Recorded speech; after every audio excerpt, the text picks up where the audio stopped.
Hello friends, this is Harish. आपका स्वागत है धर्मवी टेक्निकल चैनल पर। और आज मैं IUCL मार्केटिंग डिवीज़न का जो ITI ट्रेड्स के लिए जो एग्ज़ाम होता है उसका मॉडल पेपर मतलब प्रीवियस ईयर का पेपर क्वेश्चन पेपर लेकर आया हूँ। तो उसके बारे में हम बात करेंगे, क्या क्या क्वेश्चन आए थे। और मेरे पास PDF है, मैं बताता हूँ। स्टार्ट करते हैं वीडियो। पहला क्वेश्चन है कि लोहे के उपकरण में जंग मुख्य रूप से किस वजह से लगता है। तो मैक्सिमम लोगों को पता ही होगा, लेकिन मैं बता देता हूँ, क्वेश्चन को डिस्कस करते चलेंगे। हवा और पानी की दोनों की ज़रूरत होती है, तभी लोहे पर जंग लगता है। तो पहले क्वेश्चन का आंसर ए है।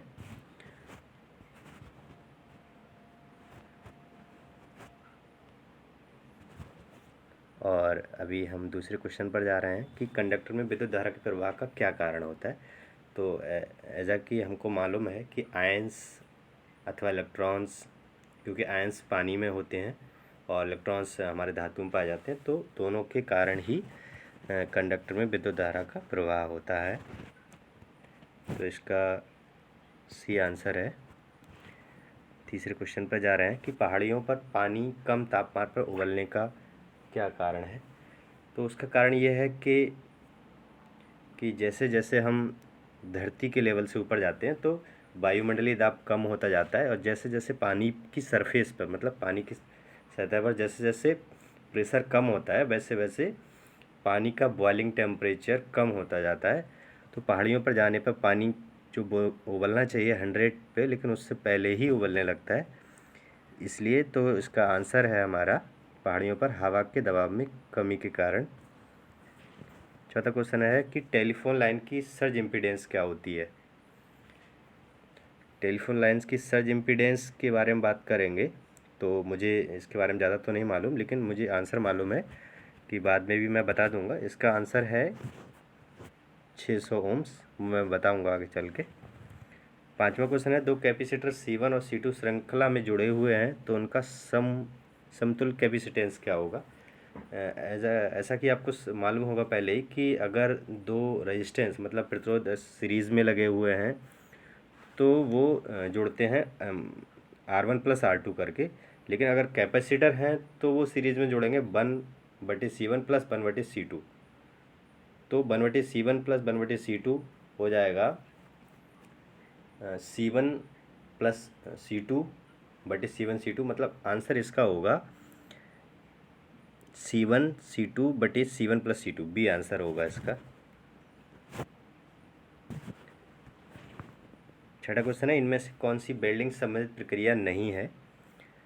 तो इसमें ड्रिलिंग है जो वेल्डिंग से संबंधित प्रक्रिया नहीं है। सातवां क्वेश्चन है, शरीर की गर्मी अथवा ठंडक की डिग्री को क्या कहते हैं। तो यहाँ पर आप जो इसमें पहले ही मार्क किया हुआ है उस पर मत जाइए, वो क्वेश्चन गलत मार्क किया हुआ है कि रेडिएशन ऐसा यहाँ मार्क किया हुआ है, वो रेडिएशन नहीं है। शरीर की गर्मी अथवा ठंडक को ताप कहते हैं। इसका बी आंसर है।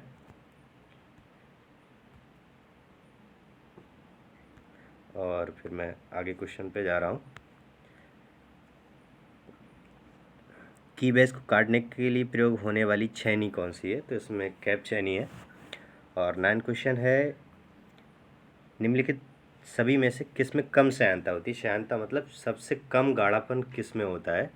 तो आपको मालूम होगा जैसे ल्यूब ईंधन मतलब ल्यूब ऑयल जो होते हैं वो सबसे ज़्यादा गाढ़े होते हैं। फिर उसके बाद डीजल होता है, फिर केरोसिन होता है और नैप्था होता है। तो सबसे कम जो श्यानता होती है, सबसे कम गाढ़ापन, वो नैप्था में होता है। पहला है इसका आंसर। और 10 है, इंजन सिलेंडर की आकार की पहचान होती है उसके, मतलब किस चीज़ से पहचान होती है इंजन के सिलेंडर की। तो उसका बोर एवं लेंथ है। डी आंसर है इसका।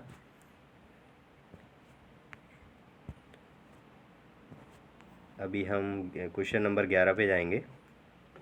गवर्नर होता है, गवर्नर क्या होता है। वो एक्चुअली गवर्नर होता है टेम्परेचर सेंसिटिव डिवाइस होती है, ताप संवेदनशील उपकरण होता है।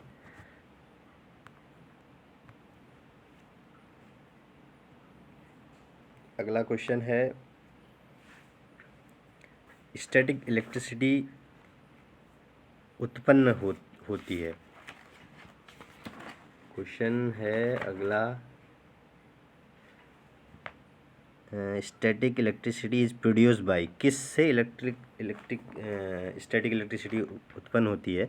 तो ऑप्शंस हैं केमिकल रिएक्शन से, फ्रिक्शन से और इंडक्शन से, बहुत फ्रिक्शन और इंडक्शन से। तो इसका ऑप्शन डी होना चाहिए, फ्रिक्शन और इंडक्शन।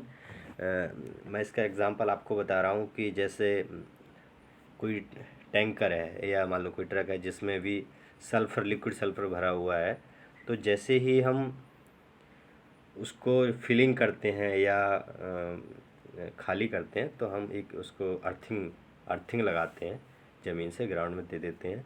उससे क्या होता है, क्योंकि जो जैसे ही सल्फ़र हम भर रहे हैं तो उसमें, या मान लो ट्रक चल रहा है, तो उस केस में उसके मूवमेंट से, मतलब जो भी फ्लूइड उसमें भरा हुआ उसके मूवमेंट से इलेक्ट्रिसिटी, स्टैटिक इलेक्ट्रिसिटी उत्पन्न होती है। तो इससे क्या आग लगने का खतरा होता है।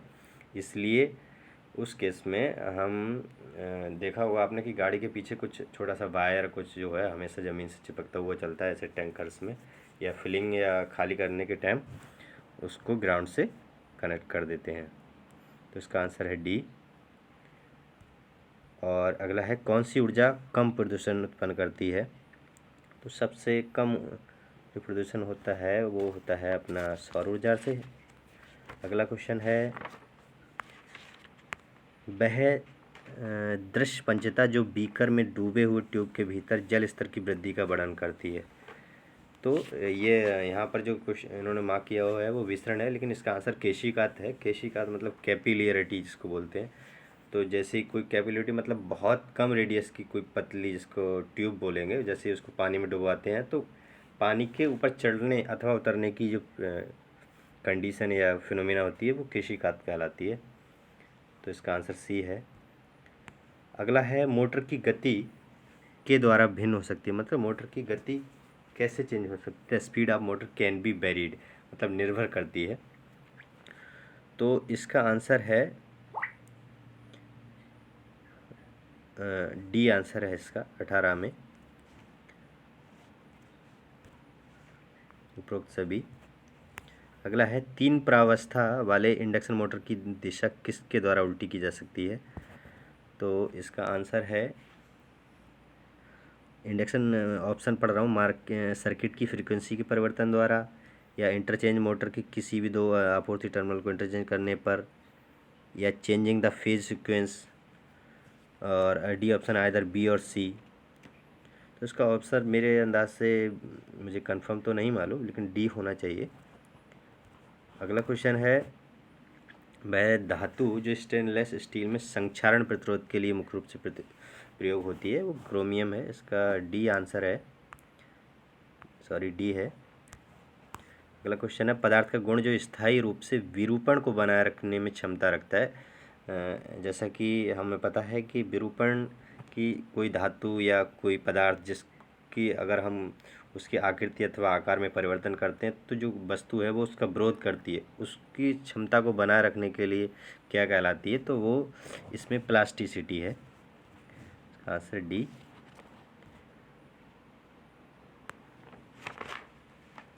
अगला क्वेश्चन है, निम्नलिखित में से कौन सा एक कृत्रिम अपघर्षी है? Which one of the following is an artificial abrasive? कृत्रिम अपघर्षी हीरा है यहाँ पर, बी आंसर है। अगला है, बियरिंग का प्रयोग कहाँ होता है? तो ऑप्शंस हैं, निर्धारित स्थान में शाफ्ट का समर्थन एवं पकड़ने के लिए, शाफ्ट को निर्वात कार्य करने देना, निष्घर्षण क्रिया को कम करना। तो बियरिंग के ये सभी कार्य होते हैं, उपरोक्त सभी है। वाहन, अगला क्वेश्चन है, वाहन भार दबाव मापने का यंत्र परीक्षक कौन से सिद्धांतों पर कार्य करता है? इंग्लिश में क्वेश्चन दिया है, dead weight pressure gauge tester is based on the principle of. जो बेड गेज प्रेशर होता है, वेट गेज प्रेशर होता है, वो किस प्रिंसिपल कार्य करता है? तो इसका आंसर जो होना चाहिए पास्कल लॉ होना चाहिए। इन्होंने यहाँ मार्क डी किया है। पहला आंसर होना चाहिए इसका। अगला क्वेश्चन है, एक ट्रांसफार्मर का लीकेज फ्लक्स इस पर निर्भर करता है, तो इसका सही है सी ऑप्शन। अगला क्वेश्चन है, the flux commonly used in brazing, brazen में सामान्य तौर पर प्रयोग होने वाला फ्लक्स क्या है, तो जिंक क्लोराइड है। अगला क्वेश्चन है, शीट मेटल की मोटाई को नंबरों की श्रृंखला से दर्शाया जाता है, वो नंबर्स क्या कहलाते हैं, मतलब नंबर साइज़ कहलाता है, गेज कहलाता है, स्टैंडर्ड साइज अथवा फिलेट कहलाता है, तो इसका ऑप्शन बी है गेज। हाइड्रोलिक मशीन में कैविटेशन होने का मुख्य कारण क्या है, तो इस क्वेश्चन के बारे में मैं आपको बता रहा हूँ। जैसे आप डीजल इंजन मतलब डीजल पंप ले लीजिए, तो कैविटेशन क्या होता है कि जैसे ही हम पंप स्टार्ट करते हैं तो क्या होता है, आपको पता होगा जैसे ही पानी का वेलोसिटी बढ़ता है, पानी का वेलोसिटी बढ़ने से क्या होता है कि प्रेशर कम हो जाता है। प्रेशर कम होने से क्या होता है कि पानी का जो बॉइलिंग पॉइंट है वो कम हो जाता है और पानी थोड़ा सा वेपोराइज हो जाता है।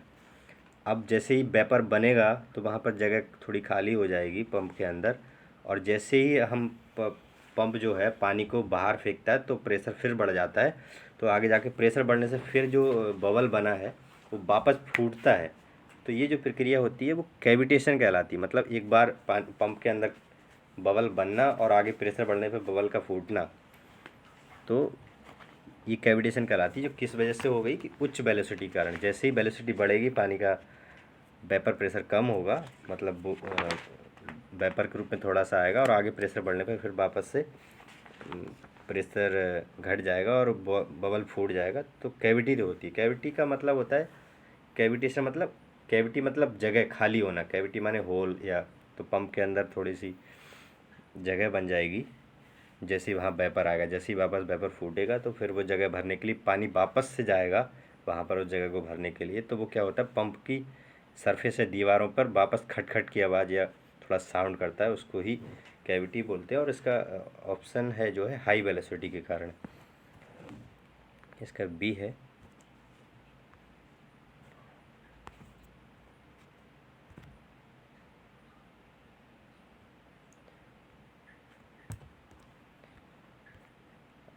अगला क्वेश्चन है, 4 स्ट्रोक इंजन में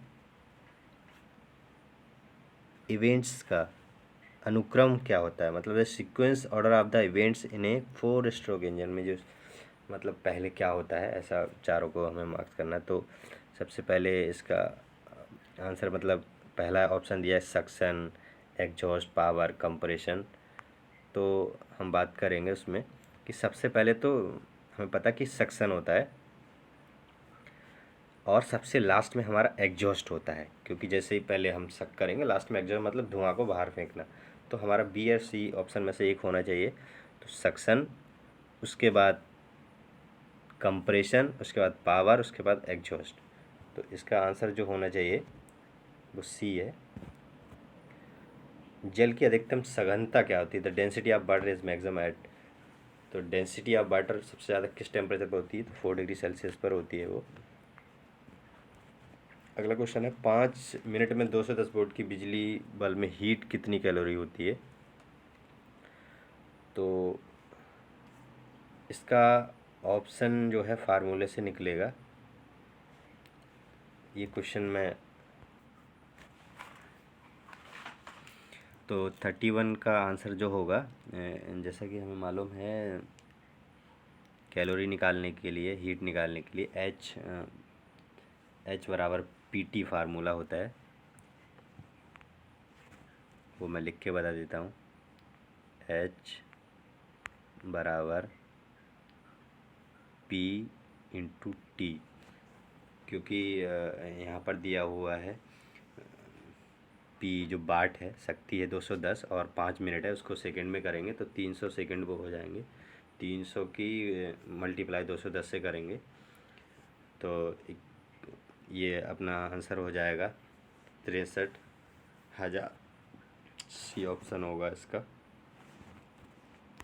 अगला क्वेश्चन है, पेट्रोल इंजन का एयर फ्यूल अनुपात किससे नियंत्रित होता है, तो ये कार्बोरेटर होता है, इसका आंसर कार्बोरेटर है। पेट्रोल में एक रेशियो जाना चाहिए फ्यूल और एयर का। तो अगला क्वेश्चन है 33, निम्नलिखित में से कौन सा पृथ्वी के ओजोन परत पर सबसे विनाशकारी प्रभाव डालता है? तो इसका आंसर है क्लोरोफ्लोरोकार्बन, ये ऑप्शन है। जल का हेड 25 मीटर दबाव बराबर होता है, तो इसका ऑप्शन ये है कि अगर हमें मालूम है कि अगर मान लो 10 मीटर ऊपर कोई टंकी रखी है तो उसके जो पानी का प्रेशर जो ज़मीन पर होगा 10 मीटर बराबर एक किलो न्यूटन पर मीटर स्क्वायर होता है। तो 25 मीटर ऊपर रखी है तो इसका 2.5 होना चाहिए, तो इसका डी ऑप्शन है। 35 क्वेश्चन है, मरकरी डज नॉट वेट गिलास, मतलब पारा जो गिलास को गीला नहीं करता है वो किस वजह से है? एक्चुअली इसका आंसर ऑप्शन इसके कई हैं, adhesion, cohesion, viscosity, surface tension. कौन सा होना चाहिए? असंजक बल, ससंजक बल, चिपचिपापन और सतह दबाव। तो इसका आंसर जो होना चाहिए मरकरी डज नॉट वेट, गिलास को गीला नहीं करता है, तो बी ऑप्शन है असंजक। वो ए ऑप्शन का मतलब है असंजक बल और बी है ससंजक बल।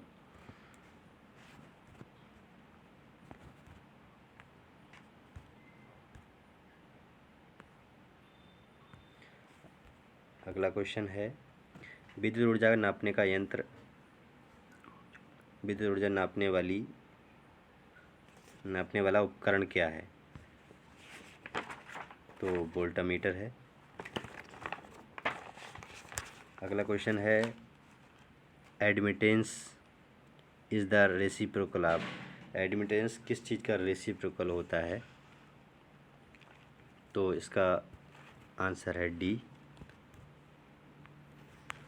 अगला है, इलेक्ट्रिकल मशीनों में रोटेशनल लॉसेस में ये लॉस होते हैं, मतलब rotational losses in electrical mechanism consist of, क्या क्या होता है, किस चीज़ को कंसिस्टेंस करते हैं रोटेशनल मोशन में, रोटेशनल लॉसेस में?